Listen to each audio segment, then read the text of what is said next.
He's just going to do whatever he wants. Oh, he likes you. He likes you. All right. Welcome to the Jobu Houston podcast. Today we have a special guest, good friend of mine, Chris Friedman. Welcome. Hello. Thanks for having me. So how was the drive in? It was actually terrible. I kind of sat in my car. I was supposed to be here about 20 minutes ago, but I just sit in my car and wait for everything to defrost. Forgot about that process, but yeah. Yeah, it's funny how in Texas, like, we don't think about that, like, ever factor that in. Well, I don't really think about a lot of things. I just kind of grab my shit and go. So, like, I'm like getting in my car and like blast off, and I was like, wait, I gotta sit here and wait You're just like raw dogging life, just all the time. every second. Yeah, I hear you do the same thing. I got, Yeah. I got my car packed like I live in it, but I don't. I don't get it. It's always packed like that. Yeah, like all the time, Zach will have to go out to his car for like reasons that I'll never understand. Like before you got here, like he went out to his car and back in the house like 9 different times. I was like, what the fuck are you doing, dude? It's like 20 degrees outside. And you're just letting all the heat out. Yeah, I can't forget. I gotta go grab my deodorant. Right? It's a household It's like item. stuff that makes no sense. The Like spatula's in my car. I don't wanna. There's so many spatulas. that's like Zach's go-to thing on the podcast whenever he can't think of something to say. He always just says so many of whatever the last person said. Dude, God, man, it's a problem. Like when Chris Mazzola was here, I was like, "What's your best memory with Chris Mazzola?" He's like, "So many memories, so many." So many memories. Chris Mazzola. Yeah. We'll talk. Did you get a chance to watch or listen to that podcast? I got to hear a little bit of it. I just hope he's doing okay, you know? Well, he called us before we started doing this earlier, and Zach, how was he? I mean, he seemed pretty normal to me. He talked about the usual. I mean, he may not have talked about that the last podcast, but people, stuff happening in his life. He's having a good time. He's doing great. Yeah, he's doing great. Man. Yeah, it was normal for Chris. We'll put it that way. So, well, good time or bad time? I'm having a bad time gambling right now. I'm just going to jump right into that. Yeah. The road is rough. The road in was rough, but it's no better about my gambling. Wow. So, for the people that aren't familiar with sports betting, why don't you try to explain it the best way you can? You got guys that you're watching, and you just really hope that what you think they do is that, I don't know. So most of the time for me, it's not even what I think they're going to do. It's like they put these little like teasers to you on the app. It's like, but you can win this much if you do this thing that really never ever happens, but you put $5 on it. Did I tell you about the crowns? DraftKings crowns? Yeah, so I was sitting there and, I just had lost like 3 parlays in a row, and I was extremely just like, we were down horrendously. And then I was like talking to myself, I was like, I'm never doing this again. I'm just going to enjoy watching sports again. And then I got like this notification that was like, you're rewarded. I was like, rewarded with what? It was like, if you just deposit $50, you get 300 crowns. And I was like, 300 crowns? I don't even know what the fuck 300 crowns are. But it sounds like a lot. It sounds like a lot of crowns that I need, and maybe I should deposit this. So what was the 300 crowns worth? I still don't know. Yeah. Well, you get like one free game for like 50 cents or something out of it or some bullshit. It's like, yeah, it's crazy. You have to have a lot of crowns to hit like a really good game. It's like you need 15,000 crowns, and I'm just like, yeah, blowing my load. they like bullshit you like that. They get you all happy. Like come on. They keep trying to give me like missions. They're like, you just got assigned a new mission. Ooh, touchdown Dawson. God damn it. That was one of the ones I was like, he's never going to score a touchdown. Dawson Knox. Who's ever even heard of that guy? Pull out your cocks. Oh, he's had 6 career postseason touchdowns. How did that happen? Because we don't do our research. He's a tight end. Dude, I literally, that was one of the ones where I was like, he's never going to score a touchdown. I didn't think he was going to do good today either, man. God, don't ask me anymore. I don't fucking know anymore. What was it man. last night? He was like, man, I should have done that. Yeah, you should have done the thing that just fucking happened. Yeah, you definitely should have done that thing that would have happened. I would say, yeah, it's like my real life. If I got to fucking put my real life to perspective to my gambling life, it's like the same thing. Like, damn it, I probably should have done that, or maybe I shouldn't have done that. I probably should have gone to college. I probably should have went to college. But that was a touchdown pass, right? Yeah. So we have. Yeah. Did you have him on any touchdown passes? I'm going over to Josh Allen? Yeah. Yeah. So we're up. Terrible. All right, so we needed that to happen. That was a good thing to happen. Good. But I mean, literally, Knox was like, I was like, who the fuck is Knox? I never even heard of him. Yeah. I'm going to bet on the second half. Definitely. Yeah, so I'm pretty new to sports betting, but being that as I've always been a degenerate gambler, like, Have you? Yeah, you have. You have. Oh, I'm up. Like overall, like I'm up. I was gonna say, like, did you win early? Yeah. So like on the bonus bet, like when you first sign up, I won. Like I deposited $10. I got 150 in bonus bets, and on one of those I won 380, and the other one I won like 160. So like DraftKings, like I've never deposited anything in a DraftKings other than $10. Oh, nice. And then Prize Picks, I won the first time I deposited. I have redeposited on there, but it's because I've like withdrew, so it's like win 200 withdrawal. I mean, you see like, so my strategy is kind of like I do like $5 bets that like will pay like 150 and just maybe do like 10 of those. And if one of them hits, like you win 100, and you can do 3 different cycles of that. And if one of the 30 hits, then it pays for the whole thing. So I wish I did it that way. I did ESPN bets versus Barstool bets, sportsbook before, and they gave you the same thing. They gave you the $50 each, right? So it's like 4 bets, $50 each. And on one of those, I won like an 8-leg parlay. They got me like $2,400, and I was like, "What the fuck?" And they got their hooks in you, dude. Like it's crazy how like you can always hit the first ones, and it's like the craziest parlay, and then you think it's easy, and then it just like 1 out of 100 after that. Well, I also think it's like based off of sport. It's like once, like it's like the same thing that everyone said. It's like once you start betting on like Bulgarian wiffle ball, like you're in the hole, dude. Like you're just betting on shit to bet. Like just go to the goddamn blackjack table at that point. Like, dude, last night because my sport personally, like it's college football. Like I can bet on college football. That's where I was winning the most. That's where I was feeling good.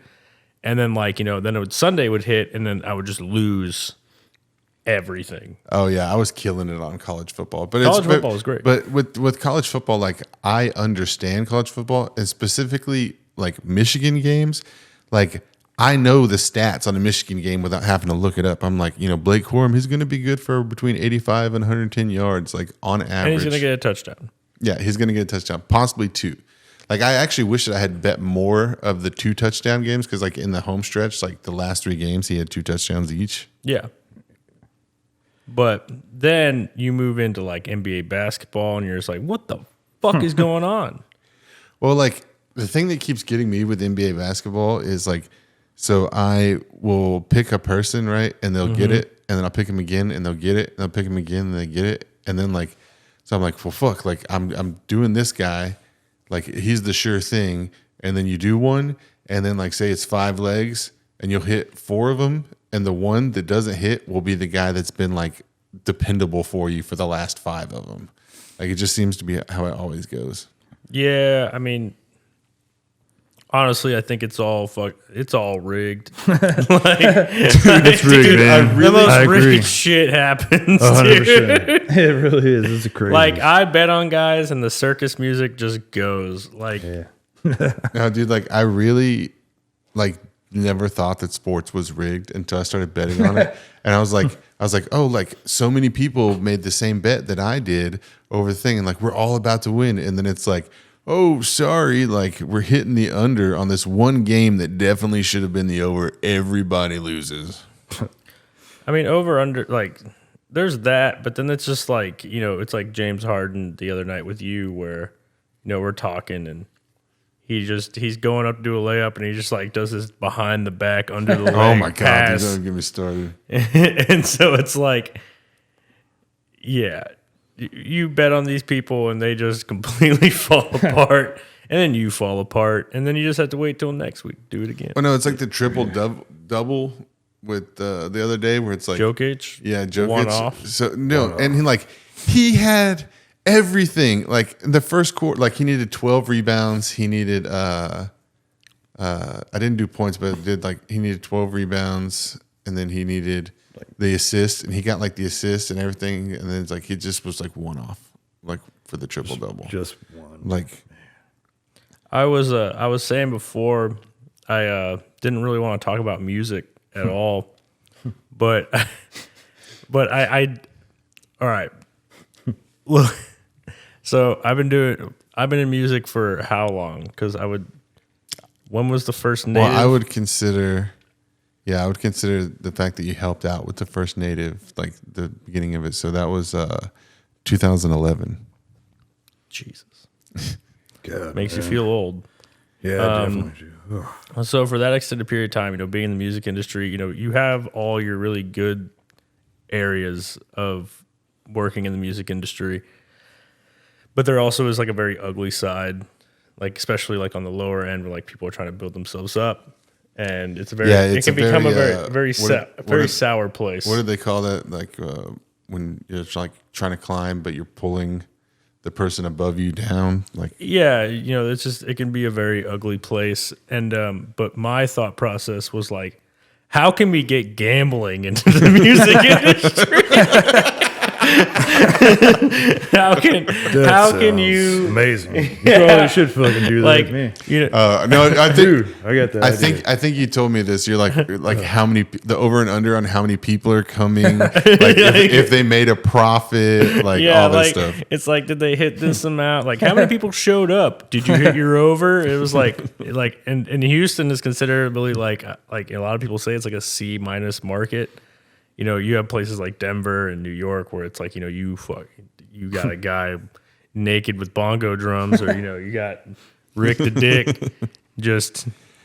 Well, like Cervantes in Denver, dude. Like, I mean, on a Tuesday in the side room, it's like 500 people for just it locals. takes it. It's like you can do whatever. Like you can just throw whatever up there, and people are going to show up. But here, it's like there's you don't just have to book a show, you have to like market it the shit out of it. You have to run around, do whatever you can, and it's like 300 people showed up, and you're like, that was success. Yeah, and like a successful show like might still just be breaking even. Yeah. So I hate to switch the conversation abruptly, but I want to ask you something, and then I'm going to follow up with Rick the Dick telling us something. So last night, right, you came to see us do the comedy contest at Punchline at Axelrad. One of the roughest crowds I've ever been a part of. I want you to just briefly explain like how it was for you being the first time that you went there, and then when you finish, we will tell the news for Zach. Mental illness is alive. Also, but no, I mean, on a real level, it was local stand-up comedy. It was very much like you had people go up who like you could tell were practicing, and then there was others who came up and like it was just immediate panic attack. Like immediate panic attack, and just like they just started talking. And like especially being at like a minute, it was like, and I don't know if that helps like as a comic. Like does a minute help, or do you want longer, or So like, what? so for me, a minute is like perfect because I'm new and I'm still developing and I don't have a lot of material, so I can really focus on that minute. But like for guys that are used to doing 5 minutes, 10 minutes, even 20 minutes, it's much more difficult for them because they're used to having a longer time to set up the punchline. Yeah. So I enjoyed it. I mean, I have like zero emotion when I'm out. And so I was like sitting there, and I don't think that helped with the crowd either, because the crowd around me had no emotion at all either. That was the roughest crowd that has ever been there on like the 15 times that we've done that or whatever. That was I love how he brought up the Apollo, because I was like, this is literally like everyone was just eyes of glass, like just ready to stab you in the throat for anything you said. No one was getting a laugh. No one was getting anything. If any, and then they started heckling. Yeah. So like I went up like 14th or 15th because there was like 25 comics.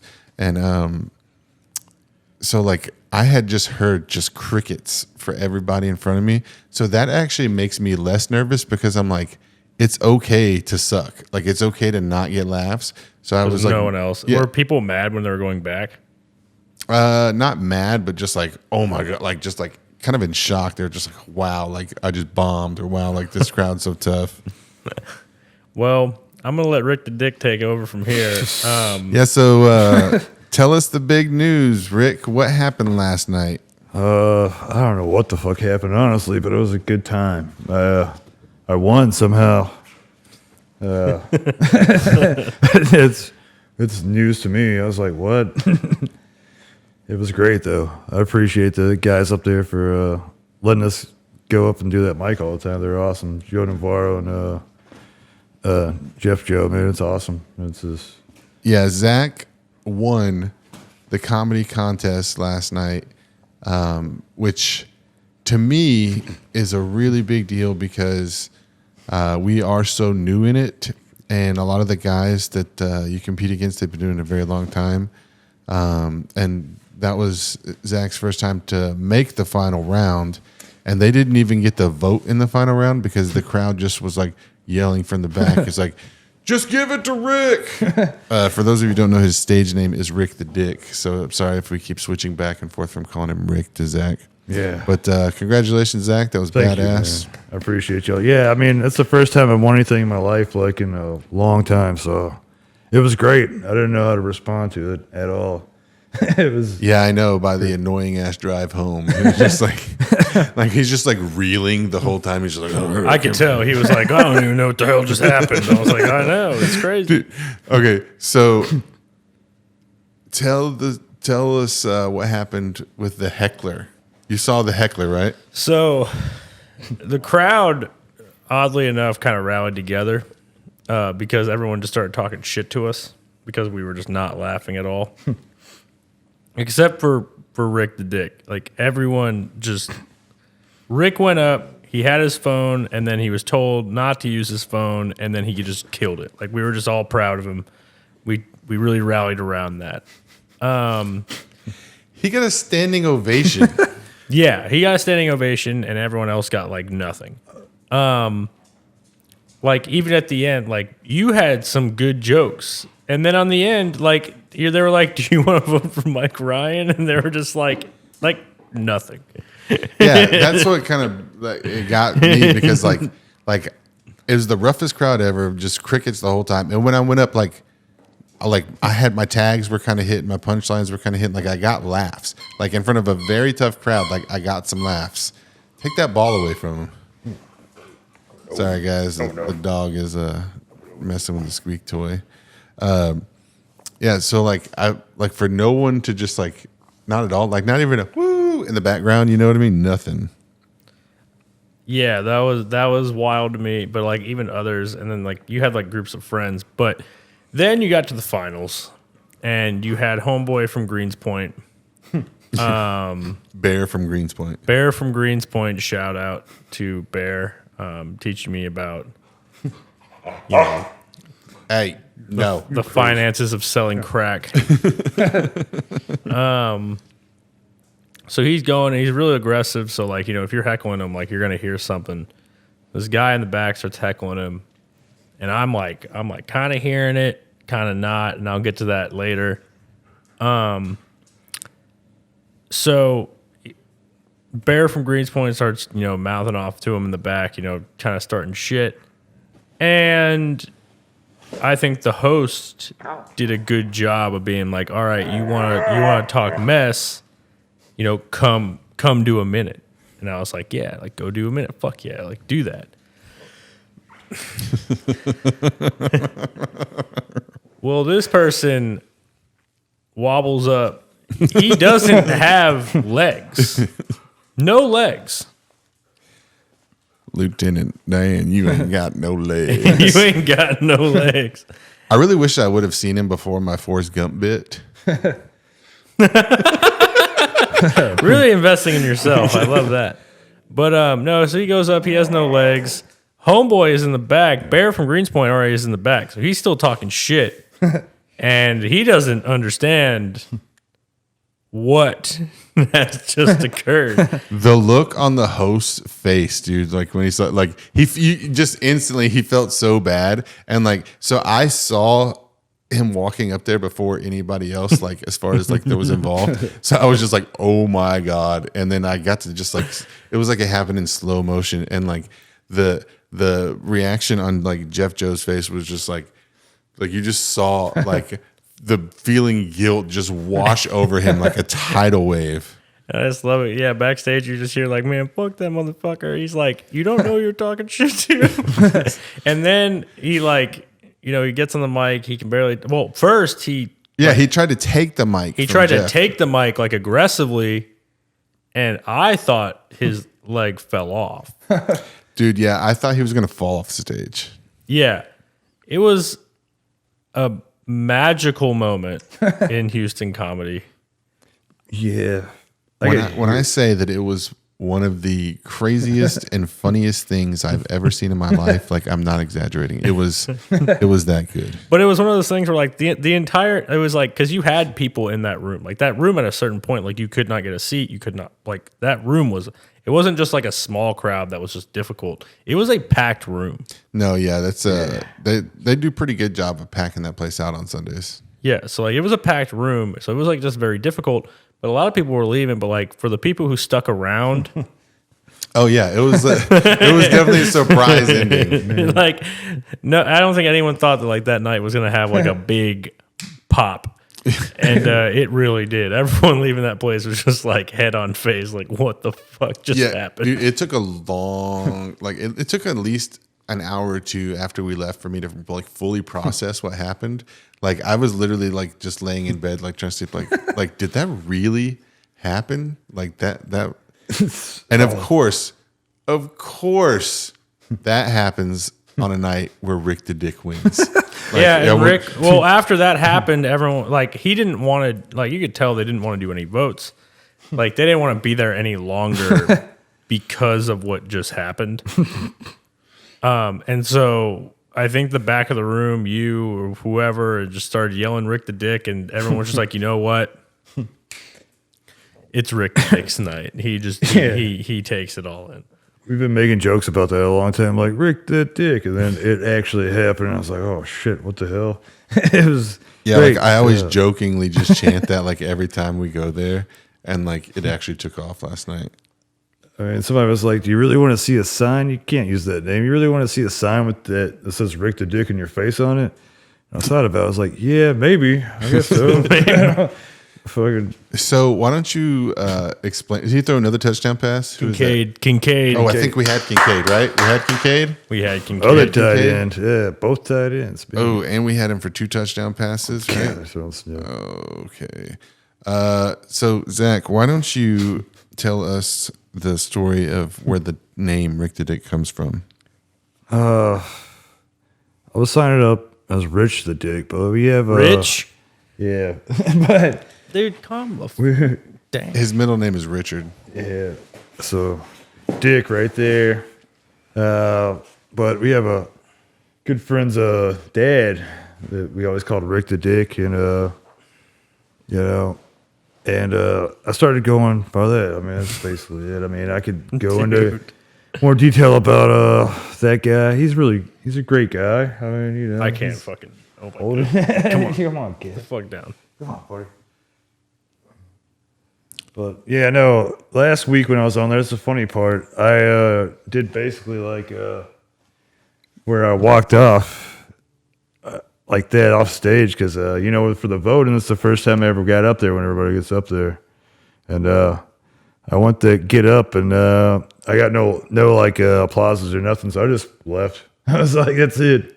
And this week they were chanting my name. It's really weird. It was a weird night, man. Yeah, it's crazy how far it can swing from one way to the other. And that's one of the things. So like the first time I had a really badass set up there and made it to the final round, like I was like, hell yeah, let's like keep this train going. And we went to Secret Group open mic, and I just like fucking like bombed. Like it was like the worst I've ever done. And I did the exact same set. So our buddy Will Loden was like saying, it's like, yep, that's comedy. Like it's like the biggest high followed by the biggest low. Yeah, it's like you have a baby and then you lose your job on the same day. I mean, it's like the same fucking thing, but you still love it. Yeah. All right, so let's take some questions. Let's see. All right, so Bailey Bunny asks, all right, so with these questions, if they're for generalized, we'll start with Zach and then Chris and then me. Some of them might be more specific to like me or Zach since it's who normally does it. So Zach, Bailey Bunny asks, as a man, why? Like, why did I pee sitting down sometimes, or I don't. What is? All right, Chris. Same. As a man, why? As a man, why? It's like saying, why are men? You know, like why are we the way that we are?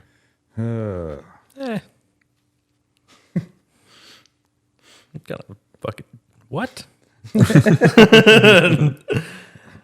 I don't know. Men are men because they just I don't know. Dude, it's fucking snowing outside. I'm fucking tired. Give me a break. All right, so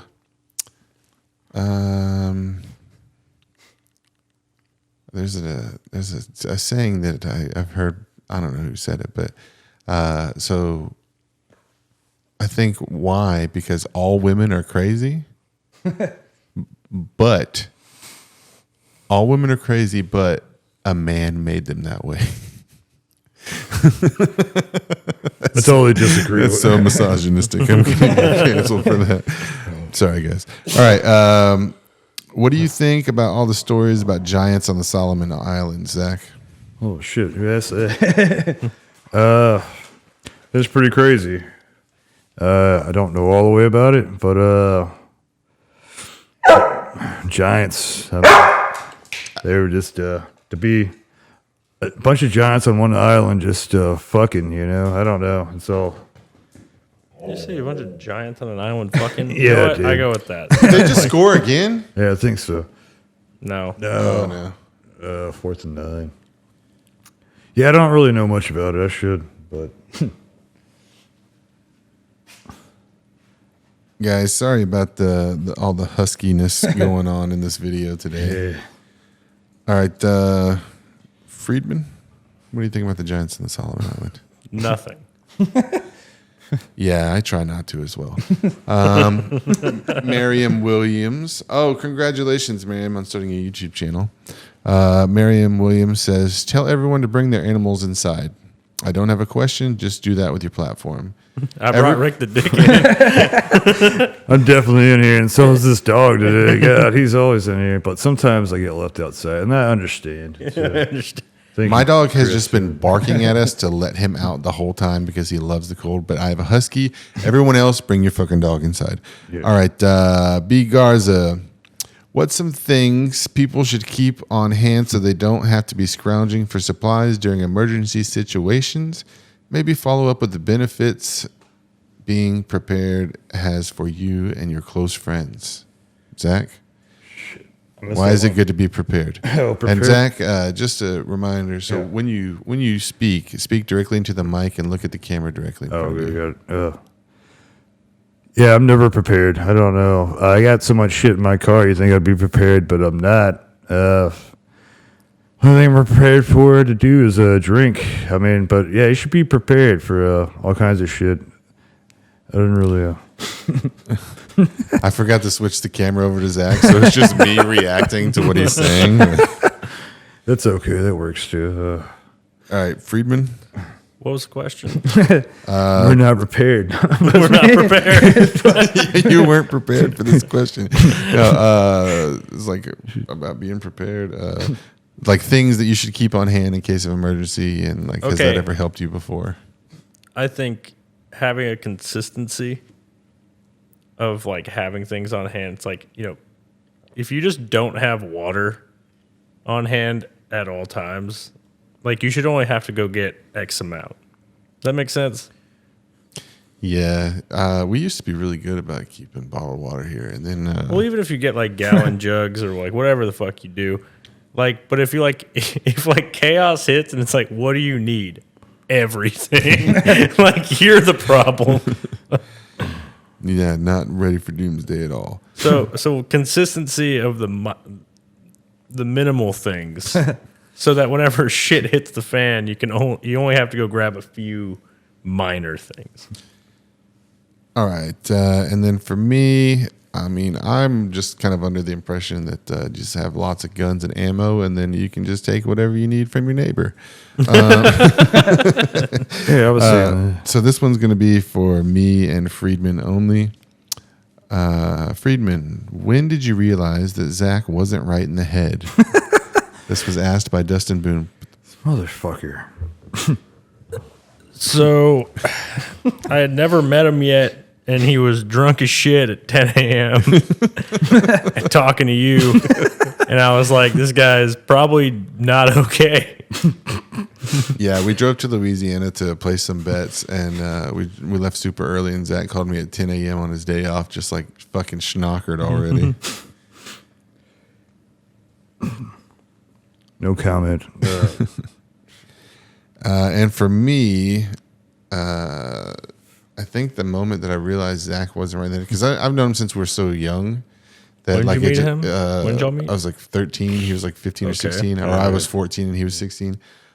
So I've known him for so long that I just thought that like it was kind of normal until we started working together. And this truck driver where we worked at asked me, "Is like, so does he always do that?" And I was like, "What do you mean?" He's like, "Talk to himself and make fart noises all the time." And like I was like, "Yeah." And he's like, "That's not normal." And I was like, "It's not." I had no idea. Had to tilt the head a little. Yeah, the dog look. Noah Schumann, did Hinchcliffe go too far with the slurs when Ping Dang opened a show for him? Zach? I think Ping Dang's from here, right? I don't know. I didn't see that. I didn't hear the slurs. No comment. I'm good on them. I plead the fifth. All right, so I watched a lot about this, so I'm going to. First of all, I have no idea what this is. So please, I'll explain Explain. what it is, and then I'll explain the situation. So Tony Hinchcliffe is the host of Kill Tony. He's a stand-up comedian, and he was doing like not necessarily. I don't know if it was an open mic or something, but it was in Austin. He was going to work on some new material. Well, Ping Dang or Ping Ding or whatever his name is a Chinese comic that was going on right before him, and he asked the owner of the club, like, "Is it okay if I record my set tonight?" Which is usually never allowed, but they allowed him to, and they kept recording when Tony Hinchcliffe was on, and Tony Hinchcliffe was like making some jabs at him, and it was like, racially charged stuff. So he said like some slurs about Asians and stuff like that. Can't do that. Yeah, well, in stand-up comedy, you kind of can. But so here's the thing, like Tony Hinchcliffe didn't even know that there was like a problem, like, because they were friends, until he got woken up by like 3 a.m. by like Twitter alerts that was just like bing, bing, bing, bing, bing, bing, bing, like all this stuff, like saying that like there was an article, and the article was in Chinese, right? And like all of these accounts that were like reposting this and stuff, they all had like 0 followers, 0 posts, and there was thousands of them. So he got the article translated, and it says that he, used racial slurs against Chinese people for Ping Dang or whatever his name was, and that like Ping Dang like announced this in a tweet and posted the video at noon, right? Yeah. But the thing is, it was 2 a.m., 3 a.m. It wasn't noon. So he went and looked at Ping's Twitter, and there was nothing posted. Well, sure enough, at noon, it got posted, right?